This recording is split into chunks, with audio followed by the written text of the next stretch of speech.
Hello, welcome back to Cracking the Cryptic, where I thought we'd do something a bit different today. On the left of your screen is Kota Morinishi's solve of a recent hard Sudoku that appeared on Nikili.com. Now, those of you who don't know, Kota is the reigning World Sudoku Champion. He's an incredible solver, and Nikili.com allows us to work through his solve. And you can see he solved this puzzle in 3 minutes 57 seconds, which is, I think it's either the first or second fastest time on the site by miles. So clearly he got to grips with it very quickly. Now on the right hand side of the screen is what's going to be my solve of the puzzle. And what I'm hoping to show is that the method that we recommend for solving Sudoku, it might not be quite as quick as Kota's, but it is mimicking the sorts of techniques he's using. Now, Kota doesn't use much in the way of pencil marks, so a lot of the information that we're going to be recording with our pencil marks, he is holding in his head. But I think what we'll see as we work through the solve is that actually the information we're working with is quite similar. So just a reminder of what do I mean by pencil marks. Well, what I mean is that where a number can only go in exactly 2 positions within any 3x3 block, we will record that with some small digits. So if, for example, look at where a 4 can go in this box here, you can see a 4 can only go in either of these 2 positions because of this 4 and this 4. So this is the sort of thing that I would record, and then I would be able to pencil mark 4s in down here. So I'll start the solve now. See, I can place an 8 here, and then using this 5, that impacts this box. That allows me to place a 5 in one of these 2 positions. In fact, exactly there because of this 5 here. And that's going to allow me to place a 5 here. And then you can see there has to be a 6 in one of these 2 positions. There has to be a 7 here, just by simple Sudoku rules, the interaction of this 7 here and this 7 here. It's going to allow me to place a 7 here, and then I can pencil mark 3s and 4s into those 2 positions because I need 3 and 4 to complete the column. See, that's the only place the 3 and the 4 can now go. Now what? 1, 6.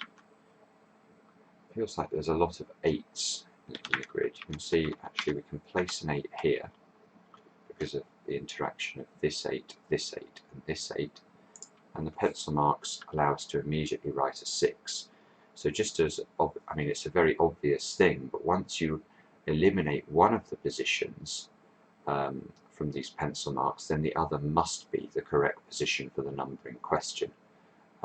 That's one of the useful features of what these pencil marks mean. You can see we need a 1 and a 2 to complete this 3x3 block. So we place the 1 and the 2 there.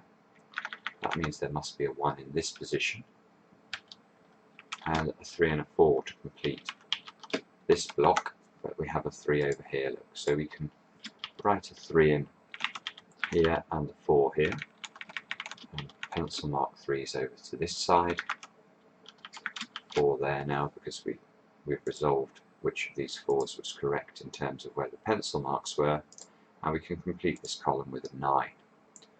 That allows us to pencil mark 9s here, 2 here, 3 and 4 to complete this nonette. Now one of the things that this pencil marks allow us to do is you can see we have 4s in these 2 positions and 4s in these 2 positions, i.e. the 4s are in identical rows in both this nonette and this nonette. Now that means that there can't be any 4s in these positions here, because if there was a 4 in, say, this position, there would have to be a 4 here and here, and we would get 2 4s in a row. So the 4s in this nonette here are forced into the bottom row of the grid, and that's the sort of thing, A, that these pencil marks are very good at identifying, and B, it's very useful to record somehow. That has to be an 8 by simple Sudoku rules. And 6 and 7. You can see actually there's a 2-3 pair there because of this 2 and this 2, which leaves us with 6, 7 and 9 to find positions for here. So we can pencil mark 7s there, look, and 7s here. And we need to complete this row, so we can, that must be 5s there as well. 6, 7 and 9. The 9s are going to have to be over on the right hand side, and we don't know where the 6 can go. And then there's an interesting interaction of this 5, 7 here and this 5, 7 here on this 3 by 3 block. You can see that therefore we're able to pencil mark a 5, 7 double into this block here. And that might help us maybe.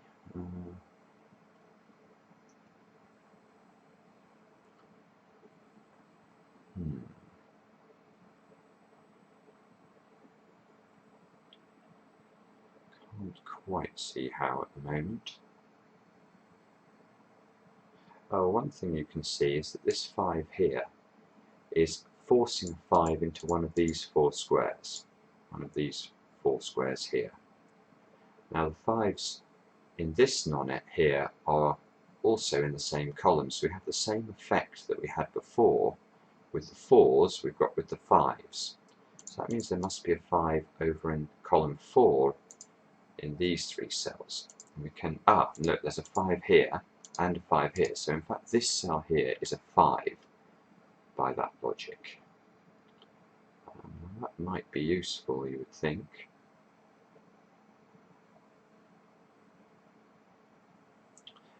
Yes, it is.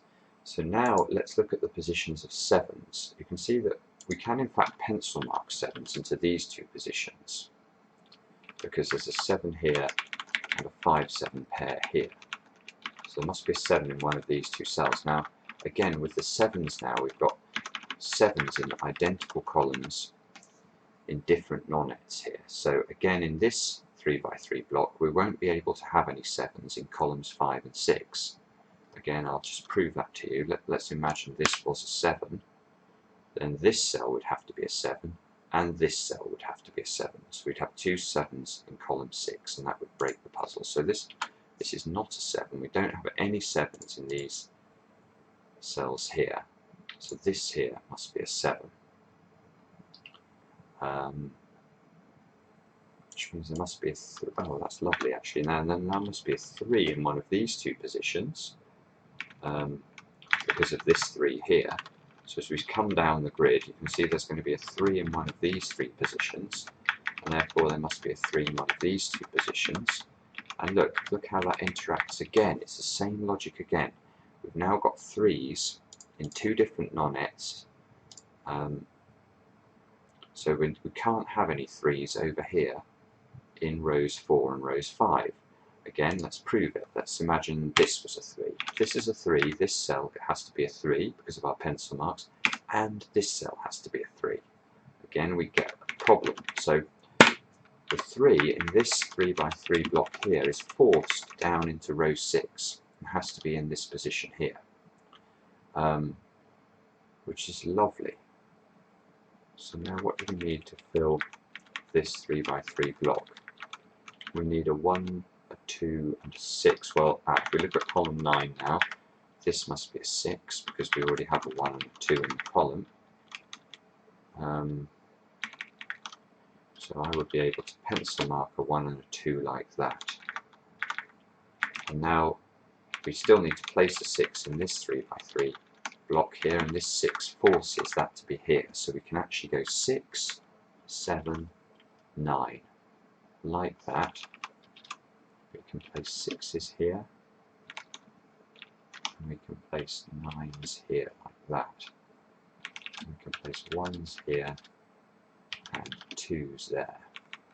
And in fact this 2 here allows us to resolve the position of the 2. And the 2 must be here, the 6 must be here. And can we go further than that? I'm not sure.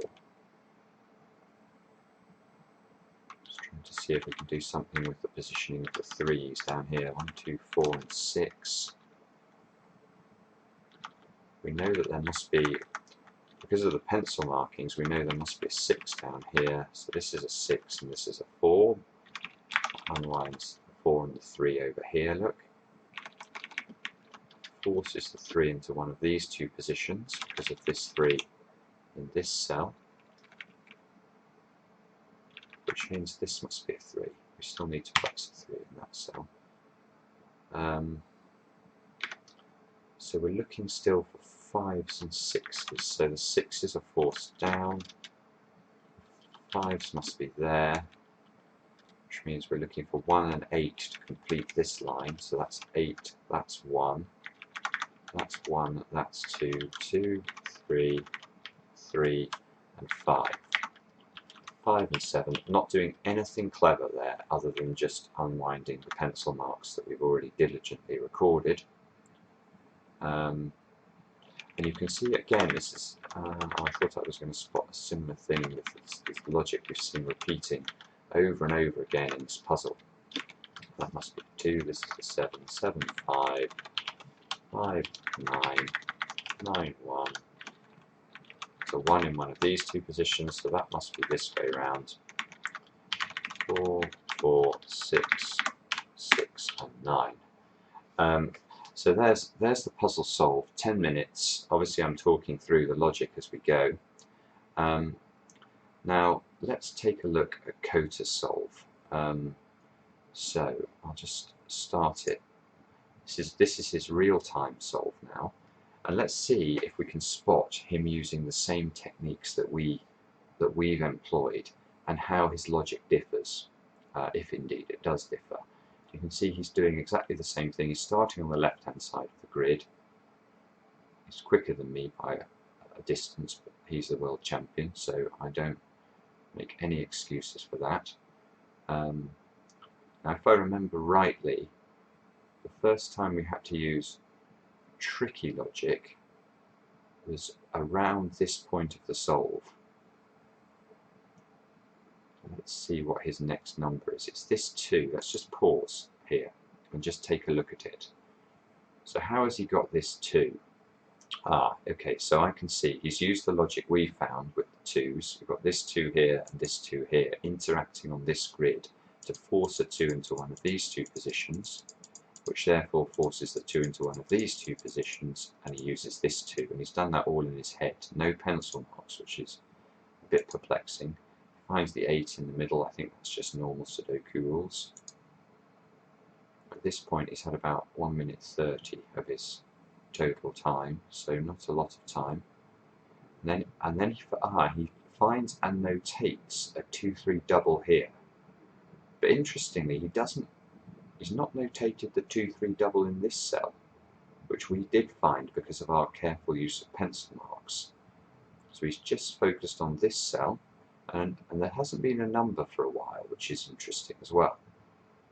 It's probably about halfway through his total time now, so this is 2 minutes into his solve. Let's skip forward to his next number. Okay, so his next number, he finds this 2-3. He does notate the 2-3 pair, which is something that we managed to notate. And then his next find is the 5-7 pair, which we also found very soon after the 2-3 pair. Let's see if he continues to make pencil marks. And then, oh, that's amazing. Okay, so the instant he found this 5-7 pair, he found this 5 and this 7 within about 2 seconds. Now, if you remember, to find this 5, what's happened there? He has worked out in his mind that there is a 5 in one of these two positions, and he's worked out that the 5s in this nonet are forced into the same columns, so he knows there's a 5 in one of these 3 cells. He's used this 5 and this 5, he knows it's now here, but he's done all that in his head about 1 second after finding this 5-7 pair, and within the same instant he's written this 7 in, which is also I mean, we could revisit the video here, and maybe do feel free to do that. You can't remember how we found that 7, but it really is very, very impressive to me that he's been able to locate that so quickly. And again, that's because the 7s are forced over into this column and this column, or these column and this column in these cells here. So he knows that he's looking at one of these 3 cells for the 7 in this nonet, and then this 7 and this 7 unwind it. So let's see. I mean, the other amazing thing is that he's going to totally finish the puzzle in the next 45 seconds. Look how many empty squares there are in the puzzle.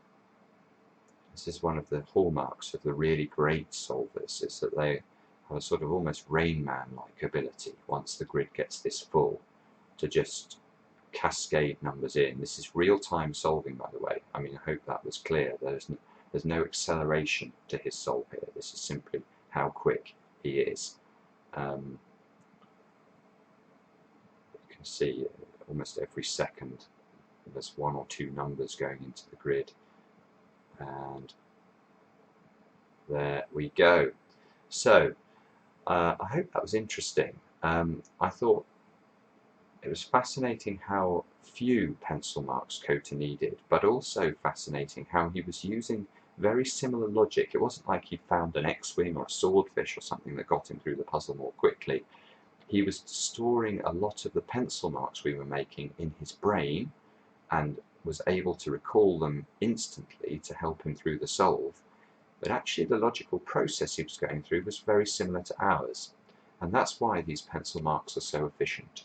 And I hope that's a good demonstration of why, this method of recording information as you're going is better than, say, some other methods you may see recommended on the internet, like, writing all of the possibilities in every cell and eliminating from there. Never, ever, ever do that.